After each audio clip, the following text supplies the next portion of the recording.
Aga ko, 4:17 pa lang. 15:30. Ang convenient Oh, dami upuan.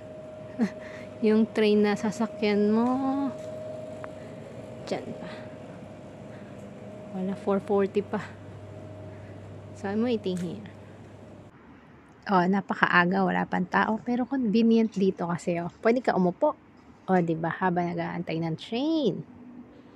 Good morning. At ayan ang aga ko sa train station. Pero 4:40 pa ang dating ng train na sasakyan ko dito sa platform 1. Diba? Kaligo na. Pasok ako ngayon on my 4th day. Pang-apat na araw ko sa trabaho. Have a good day, everyone. Kwentuhan ko kayo ulit next time.